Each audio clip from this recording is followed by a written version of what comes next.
ಶೃಣು ಮಮ ವಚನಂ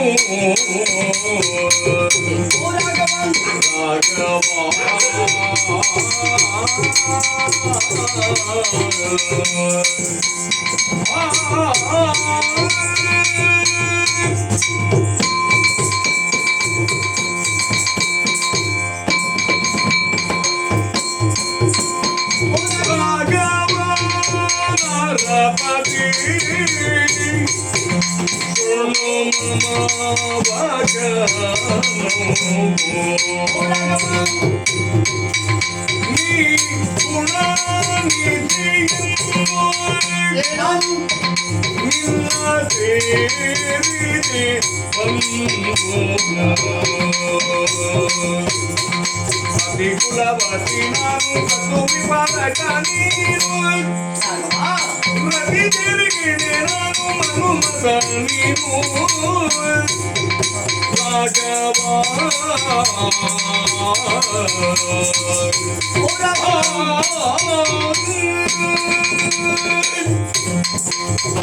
ಓ ರಾಘವ ನರಪತಿ ಶೃಣು ಮಮ ವಚನವು ನೀ ಗುಣನಿಧಿ ಎಂದು ನಿನ್ನ ಸೇರಿದೆ ನಾ ಬಂದು.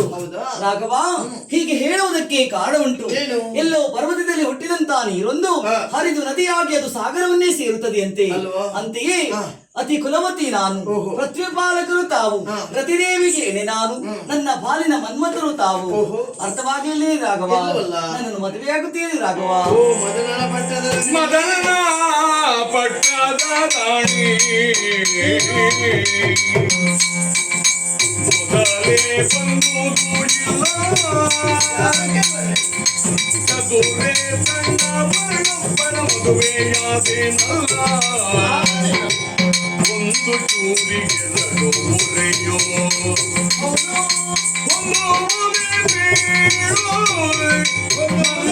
ಮನೆ ಬೀಳ್ವೆಗಿನ್ನೊಂದು ಯಪುನ ಕೀಳು ಮದನ ಪಟ್ಟದ ರಾಣಿ. ಓ ಮದನನ ಪಟ್ಟದ ರಾಣಿ ರಾಘವ, ಈ ರೀತಿಯಾಗಿ ಯಾಕೆ ಕರೆ ಬಂದಂತಹ ನೀನು ನಿನ್ನನ್ನು ರತಿ ಎನ್ನುವ ಹಾಗೆ ನೀನು ಹೇಳಿದವಳಿದ್ದೀಯ.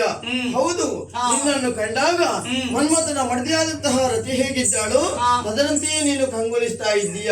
ಹಾಗಾಗಿ ಮದನನ ಪಟ್ಟದ ರಾಣಿ ಎನ್ನುವ ಹಾಗೆ ನಿನ್ನನ್ನು ಕರೆದವನು ಇದ್ದೇನೆ. ಬಂದಂತಹ ನೀನು ನನ್ನನ್ನು ಹೊಗಳುವುದಕ್ಕೆ ಪ್ರಾರಂಭ ಮಾಡಿದ್ದೀಯ, ಸಂತೋಷವೇ. ಆದ್ರೆ ಕೊಳಗೆಂದು ಮಾತನಾಡಿದೆಯಲ್ಲ, ನಿನ್ನನ್ನು ಮದುವೆ ಆಗಬೇಕು ಎನ್ನುವ ಹಾಗೆ. ನಿನ್ನನ್ನು ಮದುವೆ ಆಗುವುದಕ್ಕೆ ಆಗುವುದಿಲ್ಲ. ಯಾಕೆಂದ್ರೆ ನೀನ್ ಇಲ್ಲಿಗೆ ಬರುವಾಗ ಸ್ವಲ್ಪ ತಡವಾಯಿತು. ಇಷ್ಟು ಬೇಗ ಬಂದಿದ್ದೇನೆ, ಇನ್ನು ಬೇಗ ಬರಬೇಕಿತ್ತ? ಹೌದು. ಯಾವುದು ಸಮಯದಲ್ಲಿ ಅಲ್ಲ, ಮತ್ತೆ ನನ್ನ ಜೀವನದಲ್ಲಿ ಬರುವಾಗ ತಡವಾಯಿತು. ಯಾಕೆಂದ್ರೆ ನೀನ್ ಇಲ್ಲಿಗೆ ಬರುವುದಕ್ಕಿಂತ ಮೊದಲೇ ಚದುರೆ ಸಣ್ಣವಳು ಸೀತೆ, ಆಕೆಯನ್ನು ನಾನು ಮದುವೆಯಾಗಿ ಆಗಿದೆ. ಅವಳು ಸಣ್ಣವಳು, ನಾನು ದೊಡ್ಡವಳು, ನನ್ನನ್ನು ಮದುವೆ ಆಗು ರಾಮ. ಆಗುವುದಿಲ್ಲ. ಯಾಕೆಂದ್ರೆ ನನಗೆ ಏಕಪತ್ನಿಯ ವ್ರತವೂ ಇದೆ. ಅಂದ್ರೆ ವ್ರತವನ್ನು ಕೈಗೊಂಡವರು ತಾವು. ಹೌದು. ಆದ್ದರಿಂದ ನಿನ್ನನ್ನು ಮದುವೆ ಆಗುವುದಕ್ಕೆ ಆಗುವುದಿಲ್ಲ. ರಾಮದೇವ, ನಿಮ್ಮನ್ನೇ ವರಿಸುತ್ತೇನೆ ಎನ್ನುವುದಾಗಿ ಅದೆಷ್ಟು ಆಸೆಯನ್ನು ಕಟ್ಟಿಕೊಂಡು ಬಂದವಳು ನಾನು. ಹಾಗಾದ್ರೆ ನನ್ನ ಆಸೆ ಬಂಜೆಯಾಗಿ ಹೋಗುವುದಿಲ್ಲವೇ ರಾಮ? ಖಂಡಿತ ಇಲ್ಲ. ಯಾಕೆಂದ್ರೆ ಇಲ್ಲಿ ನಾನೊಬ್ಬನೇ ಚೆಲುವನಲ್ಲ, ನನಗಿಂತಲೂ 100 ಮಡಿ ಚೆಲುವ ಇನ್ನೊಬ್ಬನಿದ್ದಾನೆ. ಹೌದೇ? ಅವ ಬೇರೆ ಯಾರು ಅಲ್ಲ, ನನ್ನ ತಮ್ಮನಾದಂತಹ ಲಕ್ಷ್ಮಣ. ನೀನ್ ಅಲ್ಲಿಗೆ ಹೋದೆ ಅಂತ ಆದ್ರೆ ಖಂಡಿತವಾಗಿಯೂ ನಿನ್ನನ್ನು ಆತ ಮದುವೆ ಆಗ್ತಾನೆ. ನನಗೆ ಬೇಕಾದದ್ದು ಹೊರತಾನೆ. ಹಾಗಾದ್ರೆ ಆದಷ್ಟು ಬೇಗ ಲಕ್ಷ್ಮಣನ್ನೇ ಕಾಣುತ್ತೇನೆ. ರಾಮ ಮಂತ್ರವ ಜಪಿಸೋ ರಾಮ ಮಂತ್ರವ ಜಪಿಸೋ